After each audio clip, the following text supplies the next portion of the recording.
नरेंद्र मोदी करते क्या है? वो जो हजारों की भीड़ में उनके अंदर अपने कुछ 50-60 गुंडे भेज देते या नहीं भेजते? और फिर वो गुंडे करते क्या है? जो लोग शांति से, एक सेकंड यार, इसका वीडियो बना लेना। देखिए ये यहाँ पर वीडियो बना लो इसका।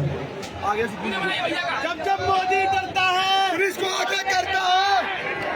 तो इतने दिन ये लोग कह रहे थे जंतर मंतर पर भीड़ नहीं आ रही है, भीड़ नहीं आ रही है। अब भीड़ आ चुकी है, सरकार नर्वस है। और जब बीजेपी वाले नर्वस होते हैं तब नरेंद्र मोदी और अमित शाह करते क्या है?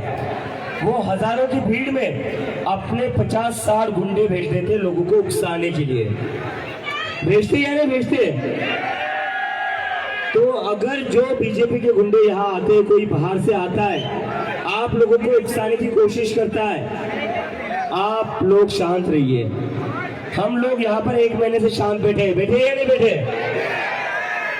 तो हम लोग अपनी तरफ से कुछ भी गलत कदम नहीं उठाएंगे। हम कहीं से भी कोई अनलॉफुल चीज नहीं करेंगे। कुछ लोग आएंगे, मैं फिर से बोल रहा हूँ, कुछ लोग आएंगे आपको उकसाने के लिए। आपको बहुत शांत रहना है। उन्हीं लोगों का जो उकसाना है उसका ही बहाना इस्तेमाल करके ये पुलिस इस प्रोटेस्ट पर क्रैकडाउन करेगी। मैं बता रहा हूँ आपको, अभी से बता रहा हूँ। करने नहीं देंगे। जैसे हमारे जो मार्च होने वाला था उसके पहले इन्होंने पत्थरों से भरे ट्रक लगा रखे थे ना आसपास, वैसे ही ये 50-60 गुंडे भेजेंगे जंतर मंतर को और रात को उकसाने की कोशिश करेंगे आपको बहुत ही पेशेंस दिखाना है, बहुत ही शांत रहना है। जैसे हम पिछले 1 महीने से अगर हमने ये झेल लिया, अगर हमने ये शांति से डील कर लिया, तो इस प्रोटेस्ट को कोई यहाँ से उठा नहीं सकता, कोई इस प्रोटेस्ट को कोई यहाँ से खत्म नहीं कर सकता। बिल्कुल नहीं होगा। गुंडों की अलग वो कॉकरोच जनता पार्टी का सपोर्टर हो ही नहीं सकता। और अगर कोई एग्रेसिव हो रहा है उसको कहना भाई साहब आप बाहर निकल जाइए, सीधा कह दो आप बाहर निकल जाइए, यहाँ आपकी कोई जरूरत नहीं है। यहाँ सारे पीसफुल लोग हैं, यहाँ सारे देशभक्त लोग हैं। तो याद रखिए, कुछ लोग आएंगे आपको उकसाने के लिए, बीजेपी के गुंडे आएंगे 500 रुपए वाले। समोसा किसी को नहीं चाहिए। 100 रुपए वाले। कितने रुपए वाले गुंडे?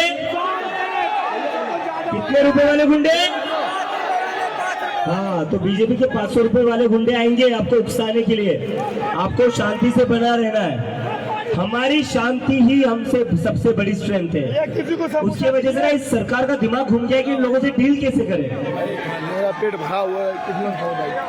उनको समझ ही नहीं आ रहा है करे क्या। नारे भी क्या लगा रहे, इनकलाब जिंदाबाद, भारत माता की जय, वंदे मातरम, जय भीम। अब इस पर इन लोगों के ऊपर कुछ क्रैकडाउन करेंगे तो सरकार की बदनामी है। और शांति से बैठे हुए तो इस सरकार को समझ में नहीं आता है। इस सरकार के सामने जो भी शांति से बैठता है ना, उस सरकार के सामने इस दिमाग का ब्रेन फ्रीज हो जाता है। Yes yes. क्योंकि क्या है ना, गुंडों को आदत होती है बस गुंडागिरी करने की। या उनको समझ नहीं आता है नॉन वायलेंस पीसफुल लोगों से कैसे डील करें।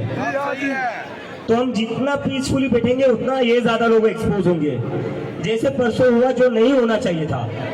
लेकिन मैं आप लोगों को सलाम करता हूँ, आप लोगों ने इतनी लाठियां खा ली, अपना सर फुड़वा लिया, लेकिन किसी ने भी हाथ नहीं उठाया। इसके वजह से एक्सपोज हुआ कौन? इसके वजह से एक्सपोज हुए बीजेपी वाले और उनके पुलिस वाले गुंडे। तो शांति में बहुत ताकत है, पीस में बहुत ताकत है, नॉन वायलेंस में बहुत ताकत है। उस ताकत को आप अंडर एस्टिमेट मत करिए। इसी ताकत की वजह से हमें आजादी भी मिली थी 1947 में, और उसी ताकत से हमें इस तानाशाही को भी खत्म कर देगी जो इस देश में चल रही है। और मैं फिर से नरेंद्र मोदी जी से अपील करता हूँ, सर अभी भी वक्त गया नहीं है, अभी भी हम सड़कों पर बैठे हैं, टाइम है। धर्मेंद्र प्रधान का इस्तीफा ले लीजिए। इस्तीफा ले करवा के रहेंगे। जो इंसान 20 बच्चों की मौत का जिम्मेदार है, उसको बचाने के लिए आप और बच्चों का खून क्यों बहा रहे हो? यहाँ पर हटा दीजिए ना उस इंसान को। क्या रखा है उस इंसान में? ऐसा क्या देता है वो आपको? क्या देता है वो? मुझे तो समझ में आ रहा है कि नरेंद्र मोदी धर्मेंद्र प्रधान को इतना क्यों बचा रहे हो।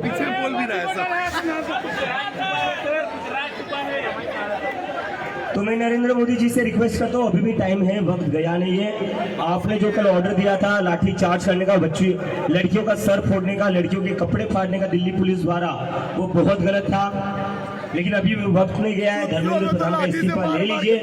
अगर आप धर्मेंद्र प्रधान का इस्तीफा नहीं लेते हैं और या फिर आप फिर से एक और क्रैकडाउन करते हो तो मोदी जी इस्तीफा आपका होगा, धर्मेंद्र प्रधान को बाद में देखा जाएगा।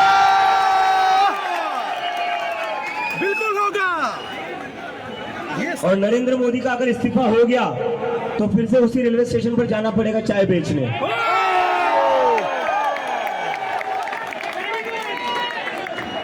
और पिछले 12 साल में 12 ही साल हुए ना, ये कितने हुए? 12 ही साल हुए।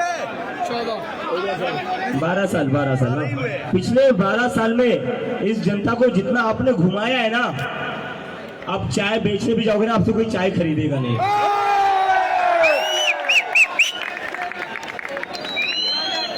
और पीएम केयर फंड का तो पैसा होता, अगला पीएम लेकर जाएगा तो आपके पास बचेगा क्या?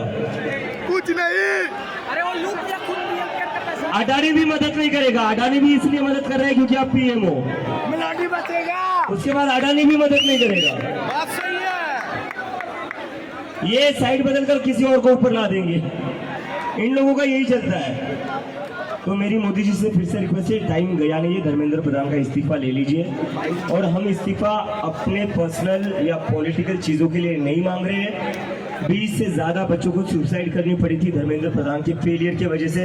अगर पेपर लीक ना होते तो वो बच्चे आज हमारे बीच होते। और इतने सारे हजारों लोग जंतर मंतर पर इतनी धूप में या फिर अभी रात के 12 बजे यहाँ पर बैठे हुए नहीं रहते। हमें कोई जरूरत नहीं थी, मुझे कोई जरूरत नहीं थी अमेरिका से आने की, आप लोगों को कोई जरूरत नहीं थी यहाँ पर पूरा दिन बैठने की और रात के 12 बजे तक बैठने की। हमें बैठना पड़ रहा है क्योंकि इस देश में अकाउंटेबिलिटी की नाम की कोई चीज बची नहीं है। और वो डेमोक्रेसी क्या है फिर जिसमें अकाउंटेबिलिटी ना हो? वो तो डेमोक्रेसी रही नहीं, फिर वो तो डिक्टेटरशिप हो गई। जिसके मन में जो आए वो कर रहा है। हमारे पैसे पर वर्ल्ड टूर कर रहे हैं, हमारे पैसे पर मेलेडी बांट रहे हैं। और जहां जहां कोई सस्ता मेडल चिपका देते अपने माथे पर। तो ये तो मतलब हमारे पैसों पर बस क्या कहते हैं उसको, वो ट्रैवल इन्फ्लुएंसर्स होते हैं, वैसी लाइफ जी रहे हैं मोदी जी। आज इस देश में, आज उस देश में।